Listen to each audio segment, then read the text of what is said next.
outro olhar. A apresentação Kleber Benvenu.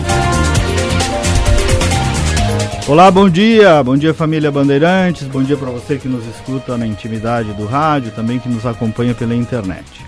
O futuro verde está no Brasil. Essa frase, uma das diretrizes da política ambiental do país, também é muito contestada aqui e lá fora. Mas então, para além da luta política, hoje eu queria falar mais de meio ambiente do que política, se é que isso é possível. O que está sendo feito, qual é a política ambiental do país, como o governo Bolsonaro enxerga e o que está fazendo nessa pauta, o que tem de verdade, de interesse externo na visão depreciativa que às vezes o país sofre a respeito desse tema, e o que a atitude dos indivíduos, principalmente a nossa atitude, pode fazer para melhorar o meio ambiente e a sustentabilidade. Pois bem, o outro olhar de hoje, como pede o nome do nosso programa, é o olhar do gestor da política ambiental do governo brasileiro, o ministro da área. Eu sou o jornalista Kleber Benvenu e nos próximos 30 minutos eu converso então com o ministro do Meio Ambiente do Brasil, Joaquim Leite, que nesta semana inclusive teve agendas importantes em Porto Alegre. Ministro, em primeiro lugar, bem-vindo. Obrigado pela sua presença aqui nos estúdios da Bandeirantes Rio Grande do Sul. Obrigado pelo convite. É uma honra estar aqui e poder falar um pouco sobre as políticas que o governo federal faz em relação ao meio ambiente. Políticas que são muito importantes e são baseadas em principalmente 3 pilares: cidades, parques naturais e florestas. E me conta, lhe trataram bem? O que o senhor veio fazer aqui no Rio Grande do Sul? Os gaúchos lhe cuidaram bem aí? Muito bem, estou vindo até demais aqui para o Rio Grande do Sul, estou em falta com os outros estados. O que o senhor tem vindo fazer aqui nos contos? Eu vim aqui, quando eu estava de férias com a minha esposa, nós viemos visitar a Parados da Serra. Antes de ser concessionado, fomos ao Canyon Fortaleza e o Itaimbezinho. Entramos para o Cambará do Sul e saímos para o Praia Grande. Foi uma viagem muito bacana. Nós ficamos lá e tivemos aí uma grata surpresa de como é lindo, como são lindos os canyons. E melhor do que isso, uma política desenhada em 2019. Verdade. O governo do presidente Jair Bolsonaro criou um novo modelo de concessão de parques, um modelo que traz a responsabilidade para o investidor, para a iniciativa privada que irá concessionar esse parque, poder atender aos visitantes, mas ao mesmo tempo ajudar na preservação e na proteção, dando treinamento a brigadistas, a guarda-parques. Então é um modelo novo, é um modelo que deixa o ICMBio com o seu papel fundamental, que é garantir a preservação daquele território. E eu vi naquele território lá a estrutura já bastante depreciada dos equipamentos que o ICMBio tinha no parque. E agora com esse novo modelo de concessão, com certeza isso vai mudar.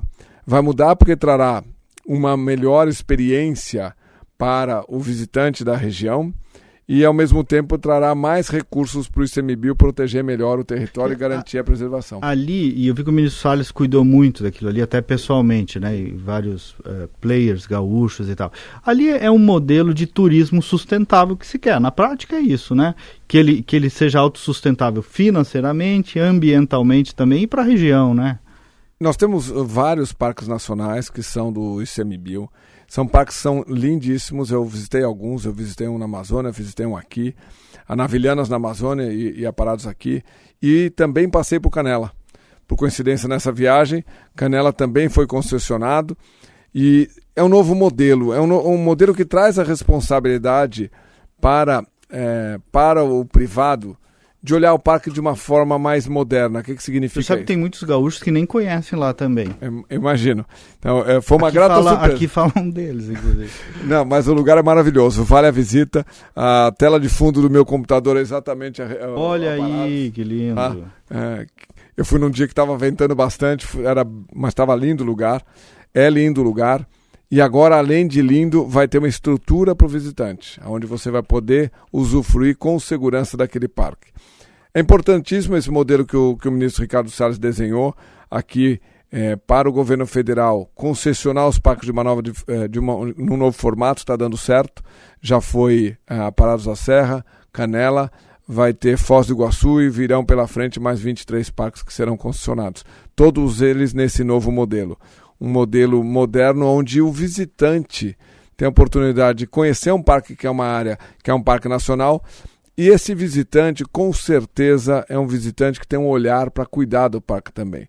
A gente tem que lembrar que quem gosta de turismo de natureza gosta do parque e volta ao parque se ele estiver bem cuidado. Então, com certeza ele vai ajudar a cuidar do parque. E parceria com iniciativa privada, né? Sim, o Ministério do Meio Ambiente é amigo da iniciativa privada. Sem preconceitos, entende que a iniciativa privada que faz a boa política ambiental não é só no Brasil, em todos os lugares, ao redor do mundo, é o privado que faz a política. A gente desenha uma política que não vira realidade. É o privado que vai fazer isso acontecer. E são esses empreendedores que estão assumindo os parques nacionais que vão ajudar a proteger essas áreas e reduzir o custo em cima do contribuinte de ter que manter isso sozinho, uma vez que você pode sim trazer um visitante. E tem vários ganhos em relação a isso. O ex-ministro da Agricultura, que é aqui gaúcho, Francisco Turra, ele fala sobre isso também na agricultura. E ele tem uma frase que eu gosto muitas vezes, eu repito: o agricultor é o primeiro ambientalista de todos, né? Porque justamente por esse mesmo motivo que o senhor está falando, é interesse dele preservar aquilo. Se aquilo não for sustentável, a propriedade, o meio ambiente, ele vai ser o primeiro a se dar mal, né? Com certeza. Eu fui produtor de café no interior de São Paulo. A primeira coisa que eu aprendi com meu avô, quando a gente ia plantar o café, tinha uma área e tinha uma nascente. Ele falou: não, meu neto, vem cá. Primeiro faz uma curva de nível para proteger a nascente. Restaura aquela área com árvores que não vão secar a nascente, pelo contrário, vai aumentar o volume de água e aí a gente começa a plantar. Só depois de proteger a nascente. A curva de nível que o senhor está falando foi uma descoberta aqui, né, num território todo sinuoso, né? Sim. E que mudou a história do meio ambiente e da agricultura gaúcha mesmo. E da proteção ambiental. Isso. Porque você garante o solo, garante a não erosão. Preserva o solo. Preserva o solo, garante uma agricultura mais moderna. Isso, com certeza, eu aprendi isso com meu avô lá na década de 90, quando fui produtor, junto com ele produzindo café. A preocupação dele, em primeiro lugar, era proteger a nascente antes de começar o plantio do café. E eu acho que isso é da maioria dos produtores, porque eu acho que eles dependem muito da água, dependem muito do solo, dependem do clima, e são eles que têm que proteger. Isso. Ministro, o senhor esteve inaugurando aqui, entregando 23 biodigestores em escolas do interior do estado, né? O senhor falou aqui de um dos pilares das cidades, né? A educação. Nos conte qual é a ideia de vocês com essa entrega dos biodigestores e a capacidade disso de diminuir a emissão de metano, mas principalmente a capacidade educativa dessa iniciativa. Esse programa Lixão Zero, também desenhado pelo ministro Ricardo Salles em 2019, que agora está com as suas entregas acontecendo, ele traz o seguinte conceito: o nosso grande desafio ambiental brasileiro é a qualidade ambiental urbana, a qualidade das cidades. A gente estava comentando antes de começar a entrevista que esse desafio começa em casa, começa na educação. E hoje nós tivemos a oportunidade em Venâncio Aires de ver exatamente isso. Foram entregues, um investimento de 4 milhões na cidade, foram entregues alguns equipamentos, mas especialmente um biodigestor que está funcionando numa escola municipal. O que aquela escola faz? Pega todos os resíduos da merenda, joga no biodigestor. Biodigestor é uma máquina. Biodigestor, vamos dizer assim, não é nenhuma máquina, na verdade.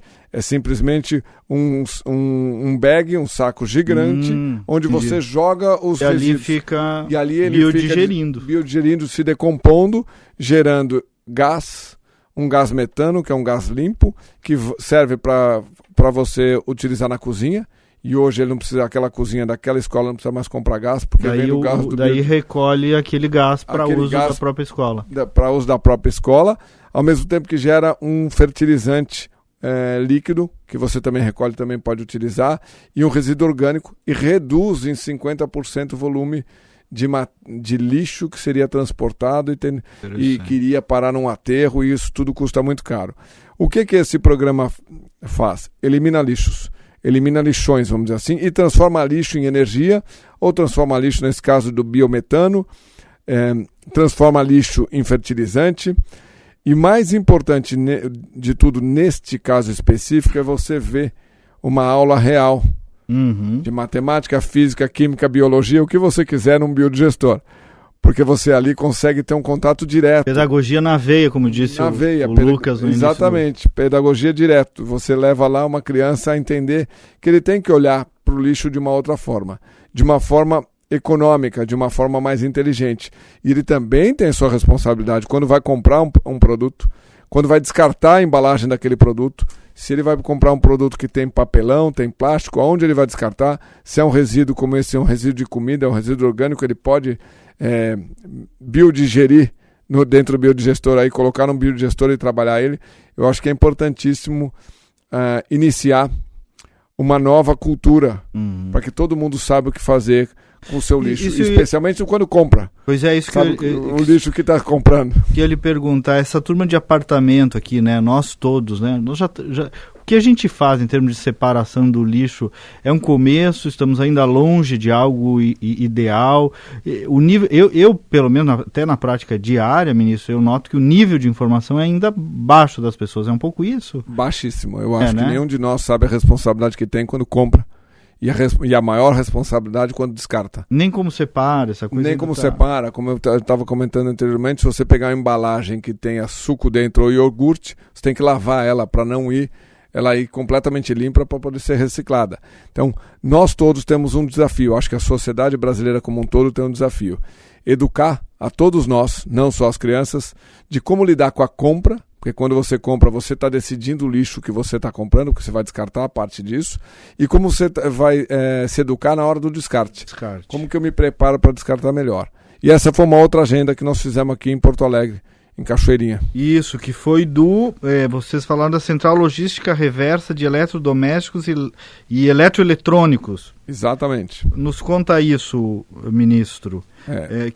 Enfim, né, mas nós estamos falando aqui daquelas velhas geladeiras boiando no rio, no Arroio Dilúvio aqui em Porto Alegre, lá em São Paulo também tem, né? Exatamente. Parte do programa Lixão Zero é você dar um destino correto a um lixo bastante complexo, que é o eletroeletrônico. Você tem metais pesados, o nível de poluição e contaminação é alto quando você não descarta corretamente um lixo. Então, qual foi o desafio aqui? É a 10ª cidade a inaugurar uma central de logística reversa de eletroeletrônicos. Isso Cachoeirinha. Cachoeirinha, tá. Que vai atender aqui a região metropolitana. O desafio, o que você faz com fone de ouvido velho, o que você faz com um celular velho, com micro-ondas, com fogão e com uma geladeira. Vai desde o fone de ouvido até... Que é o mais fácil, porque tu bota no lixo seco, né? Você joga ali e ninguém vai perceber, mas uma geladeira você não vai conseguir descartar de uma maneira tão simples. Esse é um desafio que todos nós temos. E essa central de logística reversa começa a eliminar esse problema. Como? Você tem na cidade vários pontos que você entrega o seu micro-ondas, o seu computador velho, a sua geladeira, e esse produto vai até essa central de logística reversa, eles separam o material lá, e aí você consegue usar aquele recurso natural que está lá. E quando você imaginar que uma geladeira tem muito recurso natural que já foi extraído da natureza e poderia ser reutilizado, você está protegendo a natureza de uma forma indireta. Então, esse também é um trabalho muito importante dentro do programa Lixão Zero. Dar o destino correto de muito material que pode ser reaproveitado e que muitas vezes não é porque se descarta erradamente. Você joga no rio, você vai ter lá uma geladeira boiando, e metais pesados, você vai ter toda uma poluição e contaminação do rio por causa de um descarte que não foi bem feito. Então nós estamos aí na 10ª cidade, eu tive a oportunidade de passar por Goiânia no mês passado, também inaugurando a mesma central de logística reversa, e aqui em Porto Alegre, que é uma cidade modelo, é uma cidade exemplo, que atua, não é de agora, mas que atua efetivamente tentando trabalhar uma solução para os eletroeletrônicos. Teve com o prefeito Melo, né? Sim, tive com o prefeito, e agora com esse programa Lixão Zero, que começou em 2019, ele especificamente está dando um destino correto e vai dar um destino correto a eletroeletrônicos. Eu estava lendo, ministro, que no marco do saneamento, a ideia de encerrar lixões até 2024, é isso, né? Você já teria encerrado 20%. Encerra lixão em troca do quê? Qual é que é a ideia? Como é que essa migração acontece? Você migra, você você faz um consórcio, algumas cidades juntam e criam um aterro onde você vai destinar corretamente. Aí primeiro você faz a separação. Então, para encerrar lixão, você começa com uma logística reversa, por exemplo, de embalagem. Você começa a pegar o orgânico para utilizar num biodigestor. Quando a gente diz lixão, ministro, quer dizer que joga tudo lá esse é o defeito. E deixa lá apodrecendo, é isso. A palavra lixão remete a uma imagem de tudo misturado. Isso. Aquilo que poderia ser reciclado misturado, aquilo que é orgânico, aquilo que é seco, aquilo que é alumínio, aquilo que são metais pesados que também podem ser reutilizados, tudo aquilo está misturado. Uhum. Com orgânico, você tem uma imagem de urubus em cima daquela área, contaminando o lençol freático. E quando não, gente pobres ali também. Exatamente. Uma situação... A imagem de um lixão é degradação. É degradação ambiental e às vezes até humana, porque tem alguns que vivem ali nessa condição precária. Qual o objetivo da eliminação do lixão? Você começa a utilizar corretamente esse lixo, reciclando ele e gerando emprego para as pessoas que catam esse material e ajudam a separar. Essa central de logística reversa de eletroeletrônicos, você tinha lá as pessoas trabalhando no quê? Numa atividade ligada a lixo, que ela vai evitar sobrecarregar lixões ou mesmo aterros, porque ela está separando aqueles materiais e destinando corretamente. Então, o desafio do lixão zero... E gerando renda também. Zerar lixão, mas gerar emprego verde. Boa. Então, lixão zero não é eliminar o emprego, é trazer um emprego de alguém que vai trabalhar numa cadeia de reciclagem, que é super importante. Essa é uma política do governo federal. O governo federal, há 3 meses atrás, lançou um programa chamado Programa de Crescimento Verde. Nós temos uma política do governo federal de mudança do clima e crescimento verde agora. O que nós trouxemos para dentro desse comitê que era somente de gás de efeito estufa? Nós trouxemos, tinham 9 ministérios, nós trouxemos o 10º ministério, que é o Ministério do Trabalho.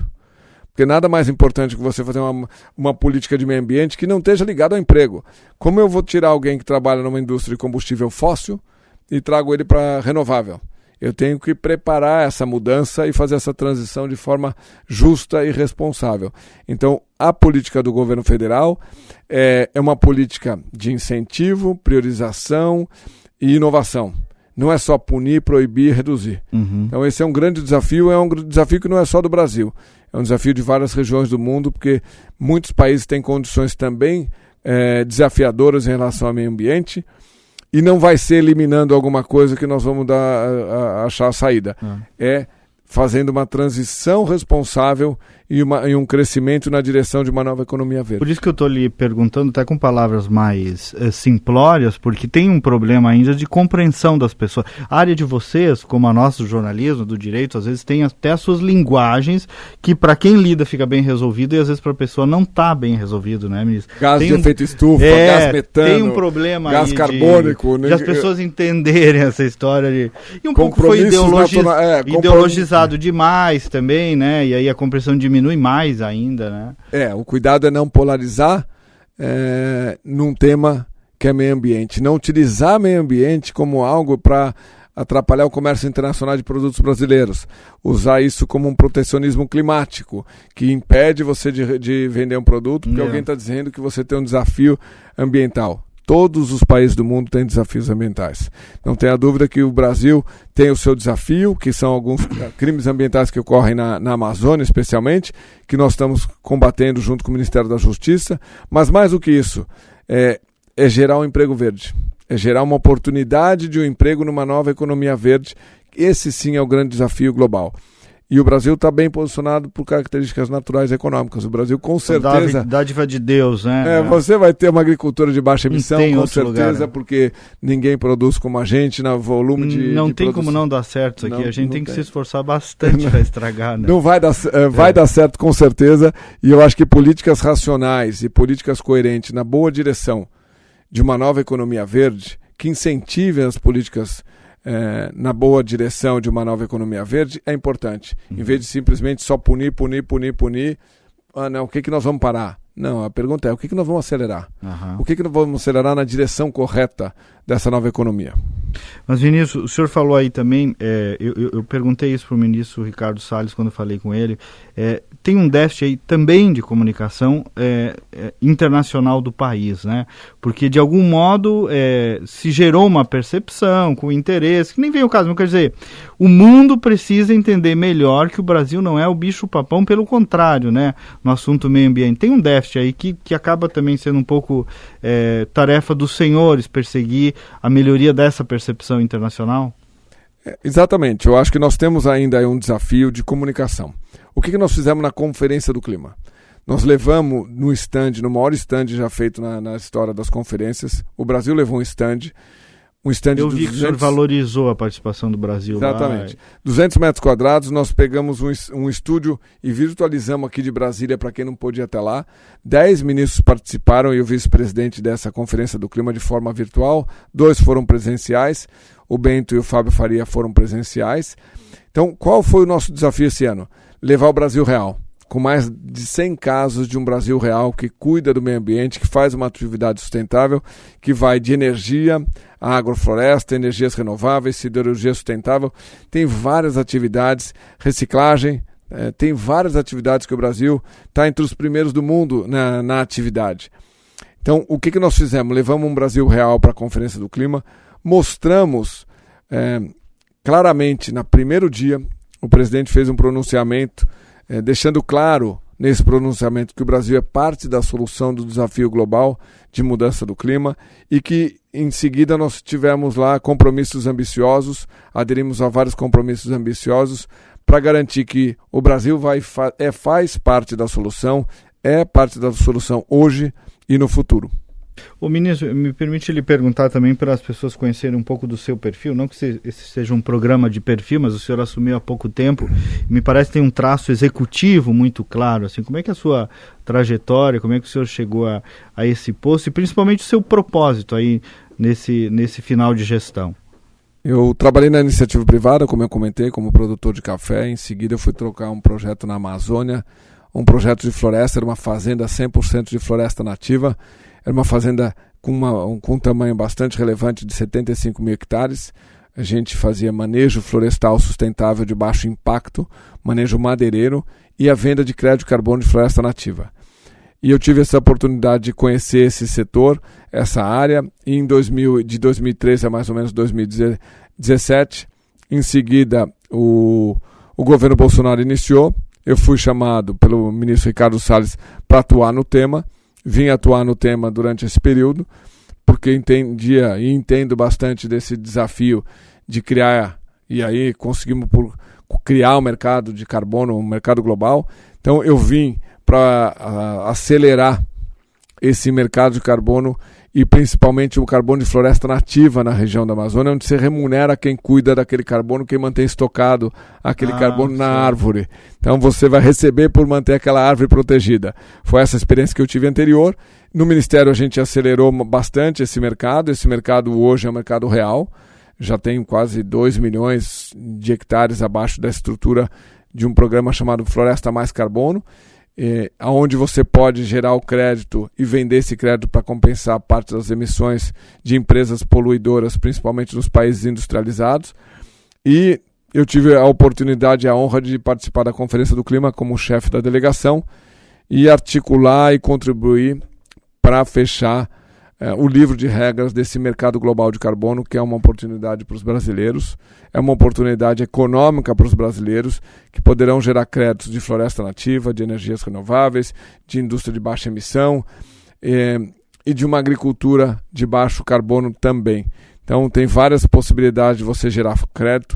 Se o indicador for carbono, de novo, seremos um dos melhores do mundo, porque nós temos aí uma fantástica matriz energética e uma agricultura de baixíssima emissão comparada com a dos outros países. Isso que eu ia lhe perguntar, o senhor falou há pouco, o Brasil é parte da solução, o senhor esteve lá na COP26, e como é que o senhor acha que estão os outros países em relação a isso, né? Alguns dão lições para nós, e eu vejo que o presidente Bolsonaro, às vezes, me parece com alguma razão, cobra uma reciprocidade maior. A Conferência do Clima ela foi dividida em duas partes. Uma, financiamento climático, aquilo que os países que se desenvolveram utilizando combustíveis fósseis e poluíram bastante historicamente e continuam poluindo hoje, esses países prometeram recursos da ordem de 100 bilhões de dólares ano e não cumpriram. Então é frustrante, é uma frustração global, não é uma frustração brasileira. Participar de uma reunião com um país desenvolvidos, eu não vou citar qual, fala, olha, eu vou ter que passar no meu congresso para descobrir se eu posso pôr no meu orçamento um dinheiro para daqui a 3 anos. Sabe-se lá quando. Mas espera um minuto, isso aí vocês combinaram há 10 anos atrás, há quantos anos? Tem muito jogo de retórica, né? Exatamente. Não, eu falei, você assinou um documento em 2015 falando que você ia disponibilizar em 2000, porque você tinha que passar no seu congresso, você tinha que esperar o congresso aprovar esse orçamento. Nós estamos em 2021.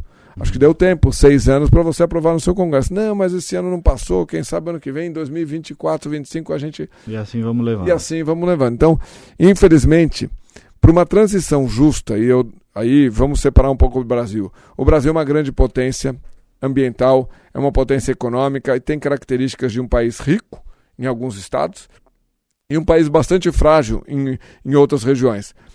O Brasil... Fora o Brasil, você tem 199 países, praticamente 200 países esse ano.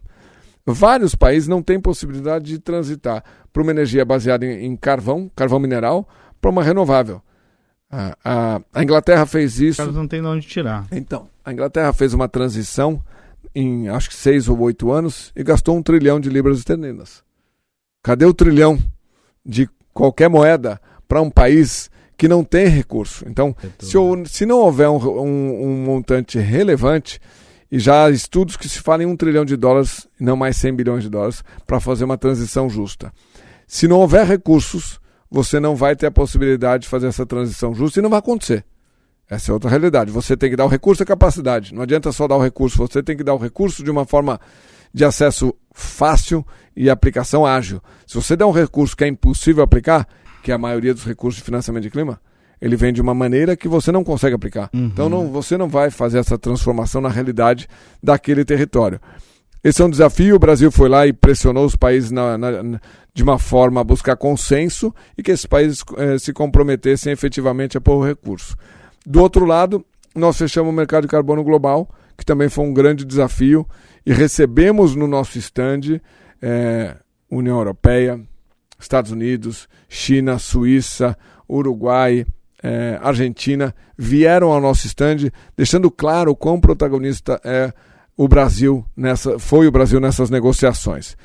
Na sexta-feira, no último dia da Conferência do Clima, nós estávamos discutindo com o ministro de Meio Ambiente chinês como chegar a um consenso nesse acordo global de carbono, e conseguimos deixar claro que era uma oportunidade a todos nós, e conseguimos comemorar, e o país que mais comemorou o mercado de carbono global foi o Brasil. Nós vamos ser exportador de carbono para os países que poluem. Ministro, é bom de lhe ouvir, viu? O senhor cria um traço de esperança executiva, né? E aí queria lhe deixar esse espaço aqui, um minutinho final, para o senhor se despedir, deixar uma mensagem para os gaúchos e também as suas expectativas para 2022, o que vem por aí, para a nação e, claro, especialmente na área do meio ambiente. Primeiro tem o Ministério do Meio Ambiente, um ministério que escuta o privado, entende que o privado é parte da solução e tem 3 pautas super importantes, que é florestas, vegetação nativa, tá? Lembrando que aqui você tem Pampa, Mata Atlântica, então vegetação nativa, cuidem bem da vegetação nativa das suas propriedades, certo? Que o Ministério do Meio Ambiente reconhece isso, reconhece essa atividade e lançou um programa chamado Floresta Mais para reconhecer quem cuida de floresta nativa, especialmente os produtores. Cuidem bem dos parques, existem parques estaduais, parques federais, e nós temos uma pauta super importante. Eu acho que os parques nacionais, o turismo e o ecoturismo é o que todos nós procuramos hoje. Você quer mais contato com a natureza, e o Brasil tem essa possibilidade de ser um destino do ecoturismo, um destino não só dos brasileiros, que eu acho que os brasileiros pouco conhecem aqui os lugares, e o Rio Grande do Sul eu tive a oportunidade de vir aqui visitar, eu acho que tem que ser visitado sempre, com certeza. Visitem o Rio Grande do Sul, certo? E cidades. Foi uma honra para mim estar aqui inaugurando aí a logística reversa de eletroeletrônicos aqui na Grande Porto Alegre, e ir para Venâncio Aires inaugurar lá o uso do biodigestor e de todo aquele equipamento que está dentro do programa Lixão Zero. Então entendam que nós temos pautas importantíssimas: cidades, parques e florestas, contem com o governo federal, com o Ministério do Meio Ambiente. E Deus lhe abençoe também, né? Que nunca é demais. Parabéns pela sua equipe também, gentil, que nos atendeu aqui. E aí a gente agradece também aos nossos ouvintes. Outro Olhar é produzido pelos jornalistas Lucas Braz e João Vargas, nessa edição especialmente com a coordenação do Lucas Dalfrancis, executivo de relacionamento com o mercado da Critério, Resultado e Opinião Pública. Obrigado, ministro. Obrigado aos ouvintes. Nós voltamos no próximo sábado com mais uma edição. Bom dia, bom final de semana e até lá.